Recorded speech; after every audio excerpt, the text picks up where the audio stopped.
right, very good. Well, welcome to those joining. The person who looks like me is not an imposter. It is actually someone using my personal Zoom, but I will rename her so that it's not confusing.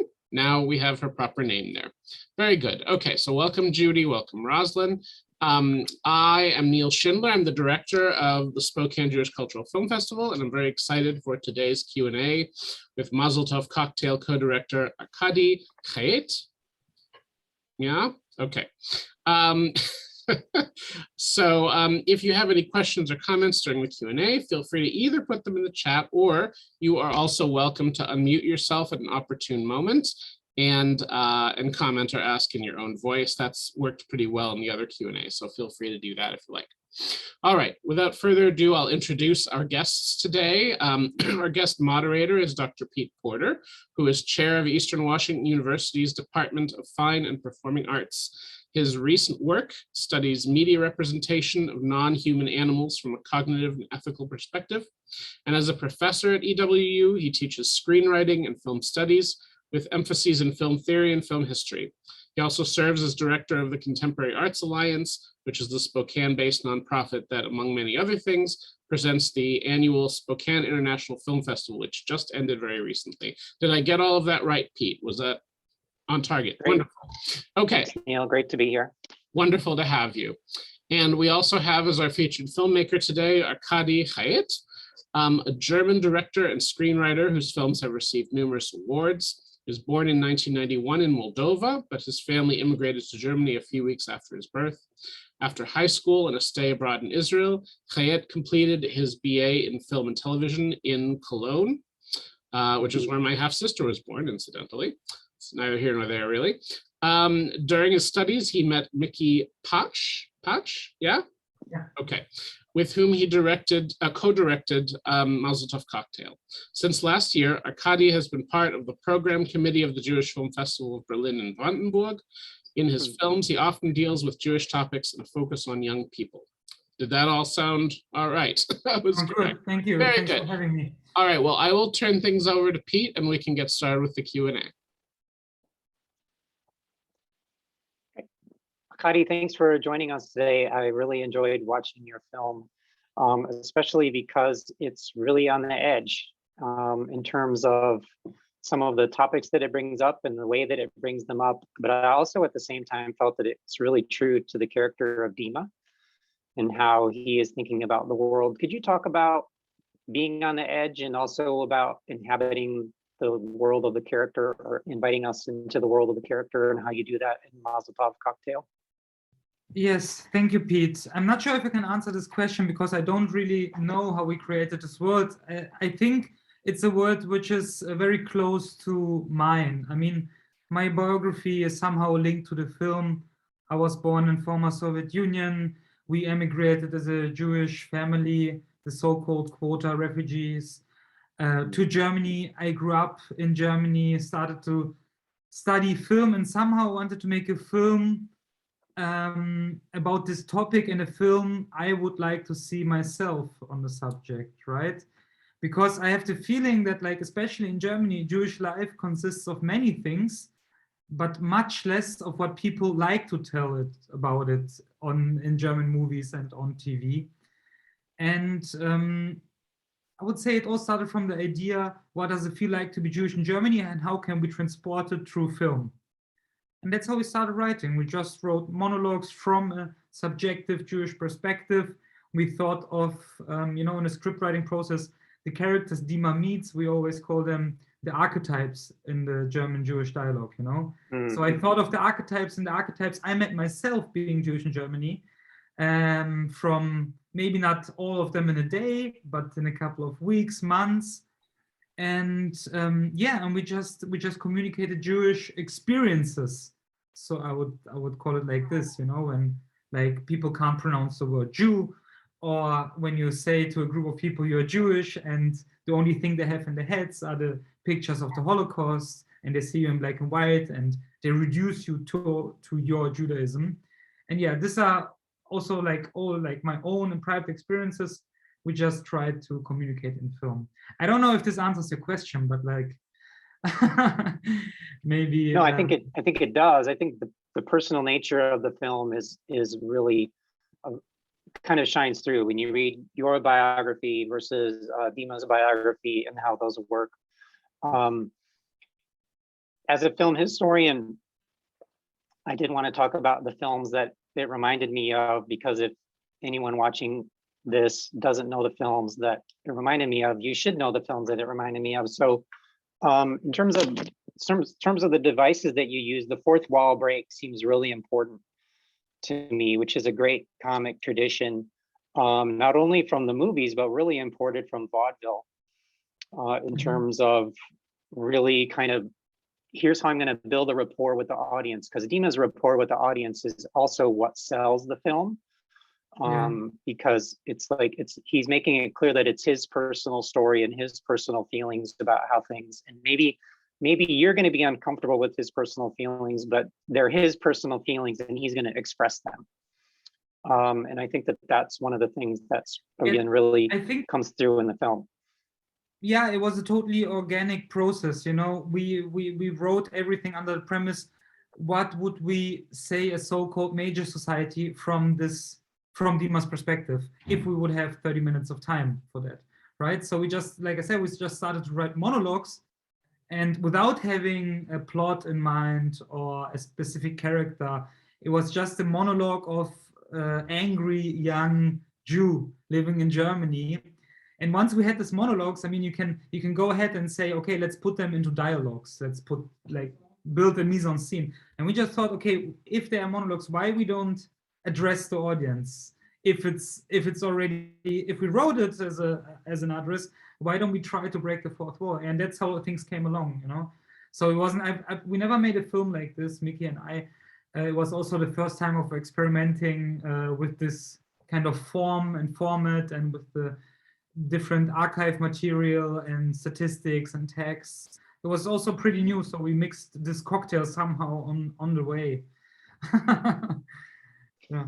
The films that it really reminded me of, in terms of a classic film from I believe it's 1942, or even earlier, 1940, To Be or Not to Be, the Jack Benny film. If people haven't seen that, I would definitely look at that, because it's an amazing film, especially because it was made at a time in Hollywood when people did not appreciate the threat of Nazi Germany. And even at the time, it was fairly controversial for Lubitsch to have made that film. But Jack Benny does all these expressions to the audience. He was very famous for doing expressions to the audience, exactly like Dima does in your film. Like, I can't really explain to you what I'm feeling, but I'm going to make this face and you're going to know what I'm feeling. Like, so relying on your performer to make these expressions, that was terrific. And then Groucho Marx obviously used to do this all the time. And then, of course, Annie Hall breaks the fourth wall all the time, which is one of my personal favorites.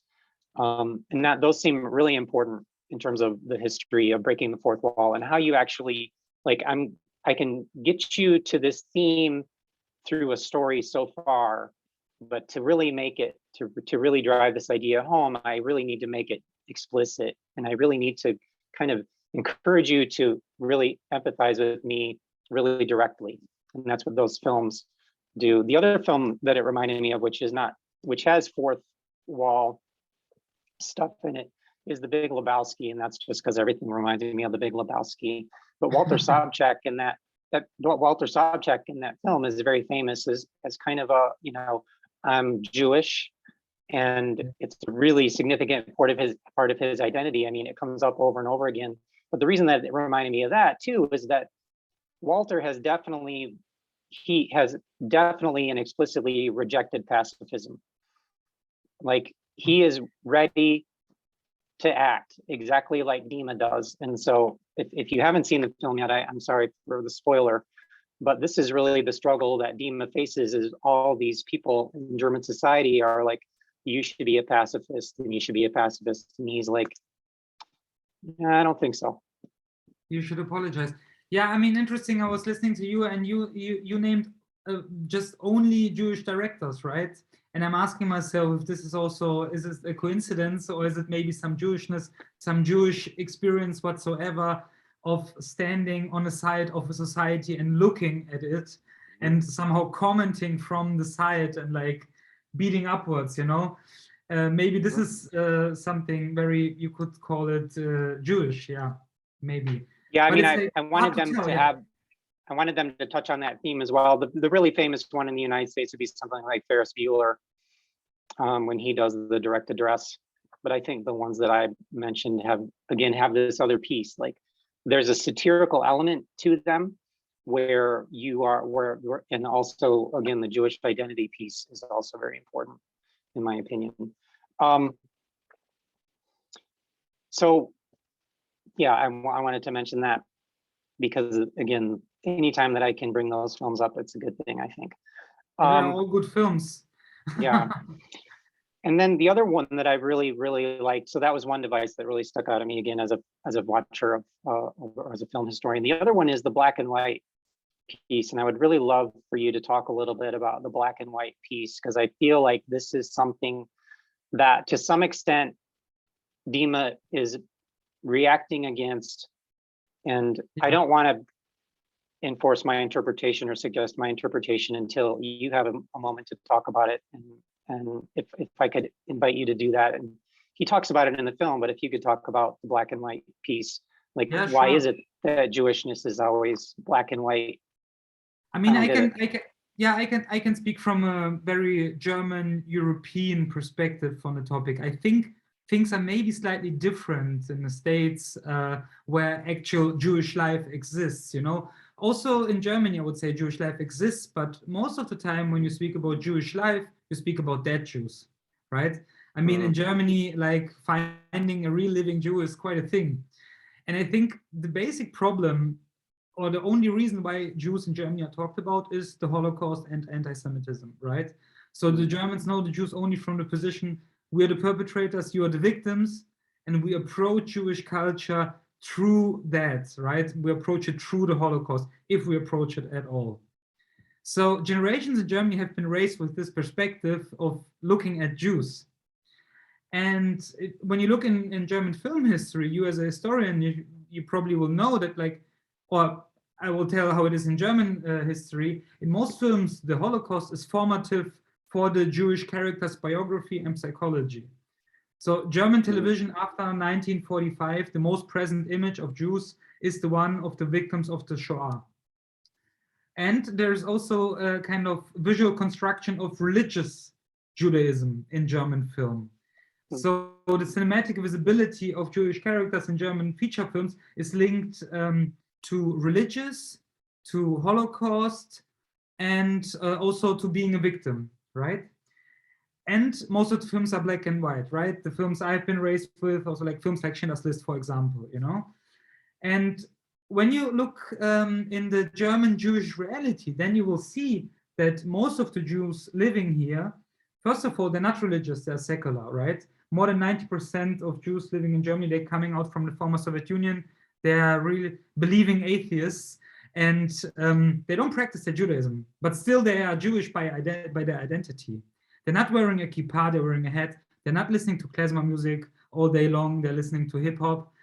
And also, they don't see themselves as the victims of the Shoah, not necessarily, because they are the grandchildren or the great-grandchildren of the people who won the war, who fought the Nazis.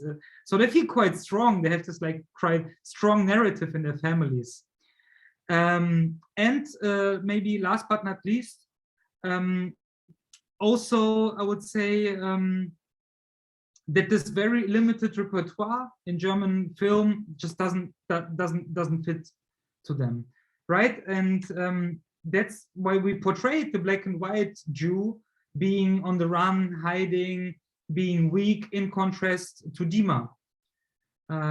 Yeah. He's well, thank you for that. He's really explicitly rejecting that. Yeah. Right. And he is saying, you know, we're not a historical artifact in a sense. Like this identity is not only in the past. I have found this to be also be true. Like, what is with this black and white? I'm okay, even if you're making a historical fiction, it doesn't, or historical fictionalization of history, it doesn't necessarily have to be black and white. So it strikes me as a little peculiar. Maybe it has something to do with, I mean, Night and Fog was one of the first films that really was about the Shoah. Like it came, I think it premiered at Cannes, and so that established like a black and white versus color contrast. I don't know, maybe that would be a really interesting actually dissertation that someone could do on that, like what's with the black and white. So, but it seems to me to, if I'm over interpreting, which I want to do, there's like almost this feeling like it's black and white because all of this is in the past and yes, it happened, but we've moved beyond it. And it's a way of kind of encapsulating it and admitting the non-presence. Like it's like a framing device in a way that says that this happened, but I feel like there's a denial of the reality of it to some extent when there's this real predilection for black and white. And I feel like that's part of what Dima is rebelling against. Yeah, but maybe. I mean, first totally of all, there's no over interpretation of a film, right? I mean, it's there for being interpreted, and I'm not the one to tell what's there because it's like a self-living piece of film and art. But I would say to what you said, yes, it's correct. We moved on from what I understood. We moved on, and like this is the past, and Dima doesn't want to be confronted only with the past and being like in this place. But it's a dilemma also. I mean, on one hand, he wants to be alive. He wants to be a Jew and many other things, and he doesn't want to be reduced to that, and he doesn't want people to see him in black and white. But on the other side, of course, he's interested in an authentic culture of remembrance and the authentic approach. I mean, this is kind of a dilemma of German Jewry, not being, the victims and the weak Jews and the black and white Jews being livable, but that doesn't mean that you should like forget about history and you should move on and you should not speak about it. So it's like kind of, it's ambivalent.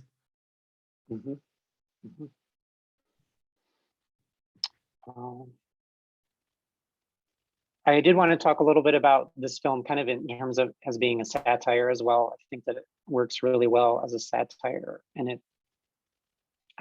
watching it, I'm a little concerned that people are going to criticize the film in terms of like, okay, well, what's your answer? But satire doesn't necessarily have an answer, right? It's not there to make you feel comfortable. It's not there to have you all the answers for you, because I think Dima does have an answer for himself, but it might not be the answer that the audience member has. It'd be interesting to see what happens after Masel Tov Cocktail's over. That's a good question. I mean, first, I think that it's not necessarily, I mean, the film is labeled as a satire, right? And I think it is a satire, but the satirical thing about it is that Dima meets all these people in a day. I mean, I've met all these people. I had the very similar conversations. They were just not in a day. They were over a couple of weeks or months, right? So, so I think the film is not such a, for many Jews, like watching the film in Germany, it's not so satirical. It's quite familiar, It's not so overstrained, the film. But I think, yeah, as you said, I mean, not only is satire must have an answer. I think in general, like me as a filmmaker, I'm the one to observe, to raise questions, to show, to communicate, but I'm not the one to solve the problems. Also, from a Jewish perspective, it's like problem, for example, of anti-Semitism or how people like treat Jews. I mean, we are affected by it, but we're not the ones who should solve it. It's the problem of the major society. It's a problem of the anti-Semites. It's a problem of like the Germans as a whole. And we're not the ones who are responsible for that. And that's why we're also not the ones who should solve it, I think. Yeah. So I'm not giving answers, but like, I mean, we've been in many places with the film and many people ask after the film, so what can we do about it? And I always say, it's like not me to tell you, it's not even though it's a cocktail, but it's not a cooking recipe, a recipe. Mm-hmm. Great. We have a question. Oh, it's a good question from an audience member. What was the most challenging part to film? To film? Oh, that's a good question. You mean actually to film? I know the most challenging part in the whole production process was to find the lead main actor, the lead cast, because like we're looking for someone who speaks Russian, who's Jewish, who's in the right age, who is after all a good actor, right? That was quite tricky to find this person in Germany. But we found it, and the hardest part to film was probably there was nothing outstanding hard, but what's always difficult to do when you work with no cuts, right? When you do, it's like planned sequences. And I remember the grandfather, where he meets the grandfather at the AFD stand. This is all in the planned sequence, and that was quite. You're sitting behind the monitor and you're hoping that like it works out somehow. Yeah, when you don't cut it. What was also quite difficult was the dancing on the memorial site, because no one was let us shoot on the memorial site. We asked like in many different places, so we had to build it ourselves. And I was quite nervous that the thing doesn't break, because it's made out of, I don't know the English word for it, but like styropor, you know, and it's quite soft, and I was afraid that it will break. And yeah, the ending of the film is also quite hard, because also a planned sequence, you know. First Toby talks, then the camera like goes to the ground, it turns. It's technically quite difficult. The camera turns, and then Dima speaks his monologue, and then I don't want to spoiler, but like people probably have seen the film by that moment. Then he kicks the camera, and it was technically quite not that easy to hit the spot and like do all these different things at best. Yeah.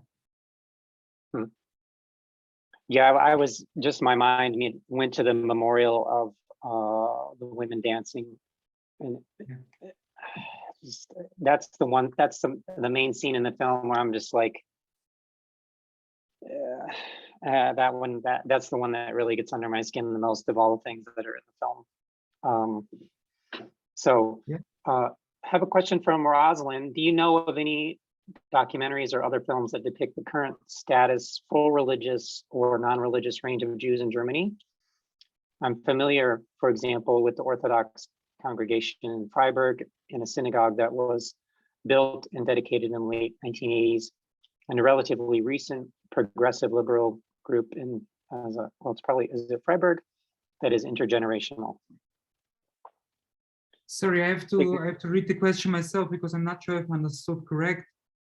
Documentaries or other films that depict the current status, full religious or non-religious range in Germany. I mean, do you have a specific question about it? About the, maybe I can answer it, because I don't know documentaries or other films about Germany. I'm not sure.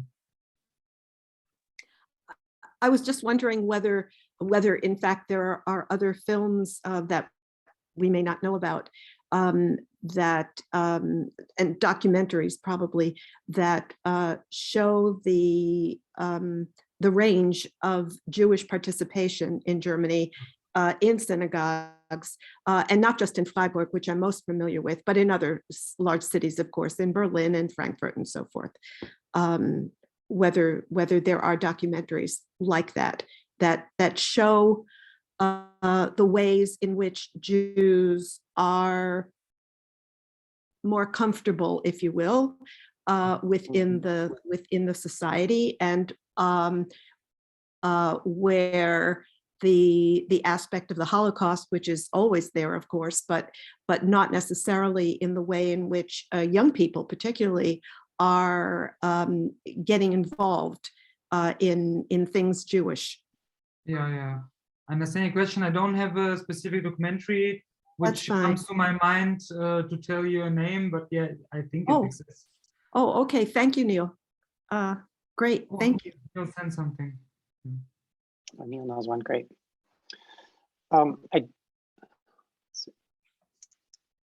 Any other questions from the audience about Masel Tov Cocktail? I mean, I really enjoyed the film. I love that it's 30 minutes and it's done. It's really straightforward in terms of the pace is great. I think you really aced it with the actor. He is astonishing and amazing in this film. And that's often the answer that you get from directors about what was the hardest part. Well, if the lead actor wasn't right, this wasn't going to work. When we knew that we had this person, when we got this actor, I'm quite happy. Steve, well-known actor in Europe or in Germany. I mean, now he is, but he wasn't. It was his first film. So he's wow. He's a theater actor, and it was quite an interesting story because, as I said, we're looking for a Jewish actor, and it was quite hard to find one. And it was really a coincidence that I found someone who is Jewish, and I just found him in an acting school in his first year. And I knew somehow he's Jewish, but I didn't know if he speaks Russian. So I wrote him a mail and he didn't answer, and I called him. And he's quite a shy guy, you know. I had really to convince him to come to the casting, and then he came and he told me, like, I never stood in front of a camera. I don't know anything about film acting. And actually he was right, because like he performed Dima like he's performing in Shakespeare, you know. Everything was like on stage, huge, very big and huge, and doing this and this with his face all the time. But he's very talented. He's Jewish, and not like for symbolic reasons, but because like you read a script and you have a common ground to speak about, you know. When you experienced all this like kind of characters and you know what I'm speaking about, you can just, you don't need you don't need to imagine anything. You can just pick from your own emotions and reproduce them in front of the camera. And he's very talented. So we are doing a lot of rehearsing, and yeah. So now he didn't know, but he's been a method actor for his whole life. Yeah. For this particular part, is that? Yeah. Sometimes a role comes to an actor, he reads it and he thinks, yeah, that's me. Yeah, he was terrific. Question that I also want to know the answer to: how did you come up with the title? The title, yeah, it's a Masel Tov Cocktail. I mean, it's a filmish cocktail, right? So we mix up different styles of film. And I think I just wanted to throw a Jewish Molotov cocktail. So it's a Masel Tov cocktail. Yeah. I mean, it's somehow aggressive and confrontative. So it's like a Molotov cocktail. Mm-hmm. Mm-hmm. So what's next for you? Good question. I think shooting a feature after 8 or 9 years of short films, it's enough, you know. I can't limit myself to 30 minutes again and again and again. So yeah, we'll shoot a feature. I think we're working on one. Yeah, and I'm working for like German, I don't know, TV shows and just like making some money. I made a documentary on Jewish humor for television, which is also kind of a cliche, but like a cliche Jews and non-Jews can agree on. You know, Jews are funny. Yeah, that's why we made a documentary about it. And nothing much. I mean, it takes a long time always. It's like you work as a filmmaker, you work in periods, you know, you write for 2 years, you shoot for 2 weeks. You edit for 2 months, and then you write for 2 years again, and you shoot for 2 weeks. And this is how it goes all the time. Fundraise for 2 years, or never stop fundraising, maybe. Yeah, you fundraise all the time. Yeah. Did you? This is another question from the audience. Did you lose any scenes that you really were attached to? Not attached enough to keep them, but did you shoot scenes that you didn't include? And if so, I would have the follow-up question of why did you decide to not include them? No, we used everything we shot. We just shortened the scenes, like inside the scenes. But I mean, this kind of movie is a very, how we say, it's a very planned one. You know, this kind of filming, this style of working, because like you have to know every like turnaround, because like the cinematography is like this, and also all the like archive footage we use. You can't just come up with a scene like or just take a scene away, because like if in Masel Tov Cocktail it consists of 13 different scenes. If you take away a scene, the next scene won't work, you know, and the scene after.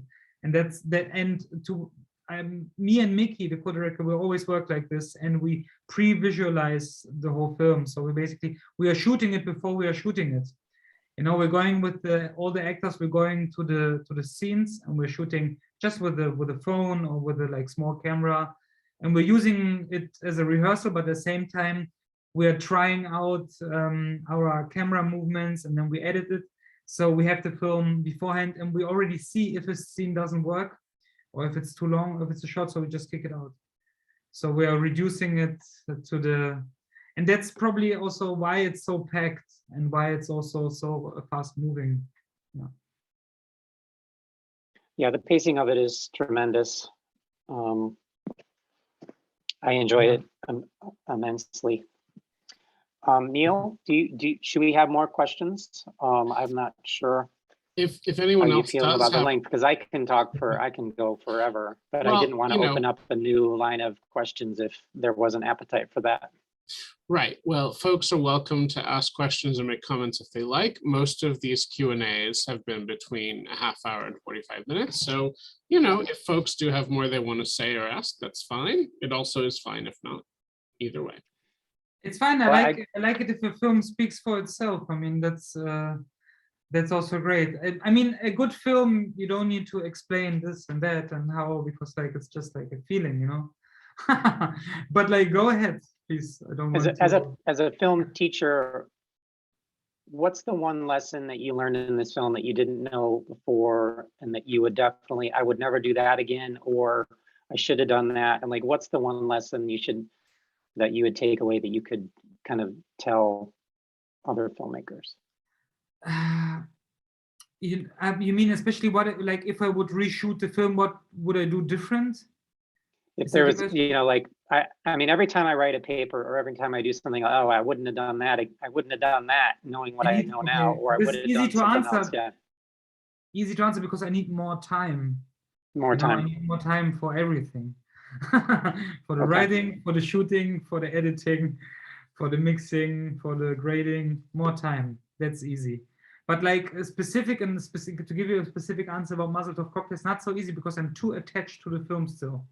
And I will definitely be able to tell you that in like 2 years, not watching it. But right now, I mean, it's out since a little bit more than a year now, and I've seen it so many times, and I'm still too attached because I'm speaking also very often about it, and I need some rest from it. And then I will watch it like with all the other films after a year not seeing it, and I will see, oh my God, what did I do? You know. Yeah, but more time is the answer. And the response has been very positive. Have you noticed any difference in response based on screening it in Germany or screening it in the US or screening it in other places? Like when I was researching the film, it seems like it's getting the sites that pop up to the top are Jewish film festivals.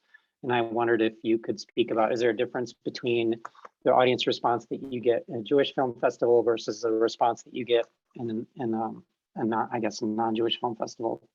I mean, in general, I'm quite surprised because when we were shooting it, I thought if it will be successful in Germany because such a German-Jewish loaded topic. And I wasn't even sure if people will understand. And it was like so surprising for me to win audience awards in places like Kyoto, Japan, or Mumbai in India. This is like crazy. And it went Jewish film festivals. And I thought, what do people understand in like Southeast Asia, you know, about like this like Jewish, they don't even know what the Holocaust was, you know, some of them. But I think, and that was quite surprising and also really like nice to find out that like film language is very universal and people are empathetic with Dima because like maybe they belong to another minority and they have parallels in their life, or maybe they have this cliche thinking, or I mean, this is interesting. And yeah, it was very successful. I mean, the Jewish community in Germany, because like people felt, okay, there's an authentic Jewish character and I identify with him. But at the same time, I'm in Germany at schools, and you have a very big like Muslim population in Germany. Like very often also Muslims identify with Dima, which is also like kind of funny. I never thought of that, like while making the film or while writing it. So yeah, that's interesting. And I mean, of course, sometimes I have to a little bit explain a little bit more in other countries. Like when I'm speaking to people in North America or South America, they're not familiar with like the situation of Jews in Germany. Why are 90% coming from Russia? What's the Soviet Union? You know, stuff like that. But yeah, but I don't, like, surprisingly, I don't have to explain like really like, you know, emotional journeys or like what's happening in the film, which is not the fact. Yeah, I like that. Yeah, I mean, I'm also a little bit skeptical sometimes in Germany when we won like several awards and like was big attention given to the film, but like the film, like you said, it's like it's confrontative. It's also a little bit satirical, and no one, like a satire which doesn't get anyone angry fails, right? And and sometimes I think to myself, like, why didn't we make anyone angry? Because like everyone just like loves the Jews in Germany, like the Jews and the non-Jews and the right and the left, and it's something like German society learned, you know, to be nice to the Jews, and it's good to give a prize to a Jewish themed film and to a Jewish filmmaker. So this makes me skeptical somehow, you know, and I think of the teacher in the film, which is kind of the same kind of character. And I ask myself how many kind of teachers are sitting in the juries giving us a prize. But yeah, I mean, I don't want to argue against our film. I think the interest is there and it's great. Well, I think you should take that self-doubt and just squash it. Just forget it, because the film works on all kinds of levels. I love even like the stereotype of the grandpa who's like, you must marry a Jewish girl, and it's just, I don't know, such good stuff. So it's very, again, it achieves on the level of it's humorous, but it's not, it's humorous and light, but it's not unserious, you know, like, I think that, again, that's one of the achievements that really sticks out for me. Thank you. Well, Arkadij, thank you so much for speaking with us today. Masel Tov Cocktail will be something that I show to my students as soon as it is widely available. As you know, this is just it's a fairly non-traditional way to get inside this character's mind and to express these things. And it's okay if you make the audience uncomfortable. They need to be uncomfortable.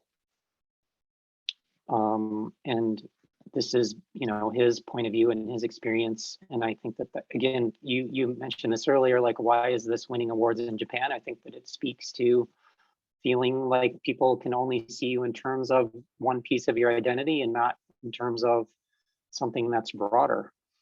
So I really appreciated your film, and thank you for sharing it with us.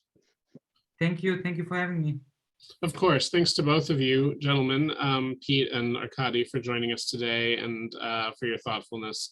And yeah, we're very pleased to have the film in our festival. Hopefully a few more people will see it, maybe more than a few, before it is, you know, it is gone again tonight. So have a wonderful rest of the day and a good weekend to all of you.